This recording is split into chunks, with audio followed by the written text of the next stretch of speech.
Bag today. Matthew Gray writes, "Hi, all at Collider from London, England. Massive fan of the show. My girlfriend and I watch every day. We were discussing the negative feedback Man of Steel received due to the large number of civilian deaths in it. However, surely an equal number of people died in the first Avengers film. How come no one really makes this comparison?" Well, because some people were desperately looking for justifications for their hatred of Man of Steel, which is a masterpiece of a film. I love that movie. No, but this brings up a bigger issue. Because look, you don't have an alien invasion and didn't have anybody die. Lots of people died. But this brings up a bigger issue to me because we've kind of addressed the question, why do people complain about this and not that? Because everybody's picking a side for some stupid reason. The big issue to me, though, here is the issue of civilian casualties at all in superhero movies. And look, it would have been ridiculous to say, oh, the Avengers failed if even one civilian died. Of course, there was an army of invading aliens, and 6 of them, there's only so much you can do. With Man of Steel, he did what he could do. But here's the other thing. Civilian casualties actually, to me, are important. Why? Because once you're in Man of Steel, and you see those buildings coming down, and you see the carnage that these Kryptonians are trying to inflict upon people, that is what gives it, to me, the dramatic weight that separates modern comic book films from something really campy in the 70s. It's that dividing line that now we have this dramatic tension. There are things at stake. You can say things are at stake. You can say we've got to save the world.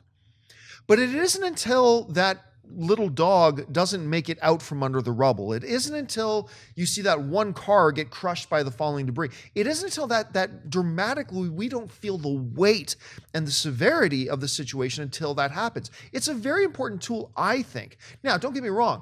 I'm not saying that I want to see in my comic book movies now thousands of people getting slaughtered here, left, right, and center. No, I don't. But there is something very true to be said about the dramatic weight that brings when you introduce in very tangible ways things are at stake here. Here's a little taste of what we're trying to prevent. Boom, and something bad happens.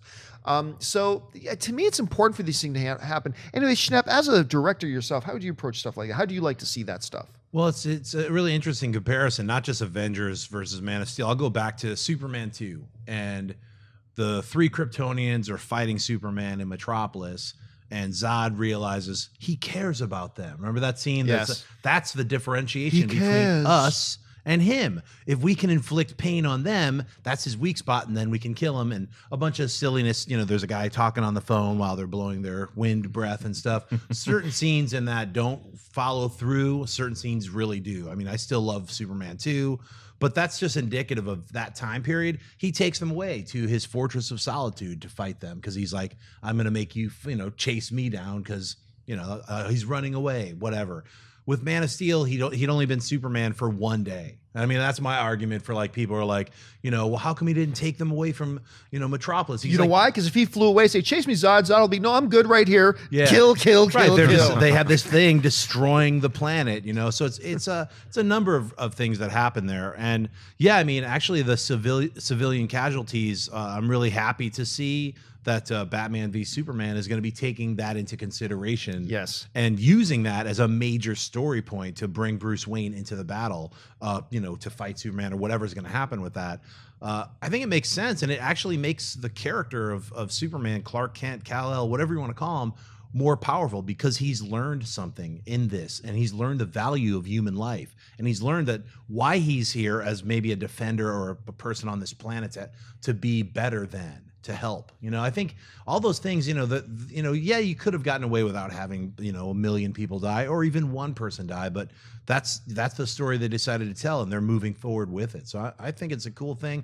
I mean, I don't think Avengers versus Superman, the Avengers made it any lighter. I think Iron Man 3, they have, Tony Stark has nightmares of these creatures from another planet attacking him. So that's why he's so driven to create an Ultron or to create something to protect the planet, to create a human shield, something that will protect us from these creatures that he didn't know existed. So I think all of it is done in different ways. They're telling the stories in different ways. But Yeah, I'm glad you brought up Ultron because I think that's the better the comparison with Man of Steel, because in Ultron there's this scene where they have the Hulkbuster going up against Hulk, and then after Mark Ruffalo's character Banner comes down from that Hulk, he realizes that they just wrecked an entire city fighting and that people died because of him. And he's having a very real moment, but it's used to heighten the dramatic tension, same way it was done in Man of Steel. I have problems with Man of Steel, which is not a perfect movie. However, the end was not one of them. I thought the end saved some of the other stuff that I thought was a little dull in the film.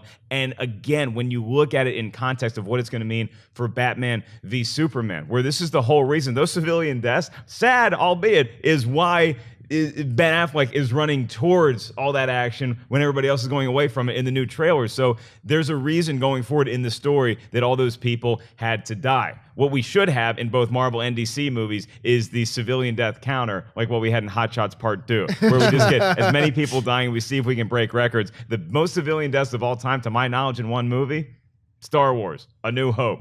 Alderaan. Millions of voices suddenly cried out in terror.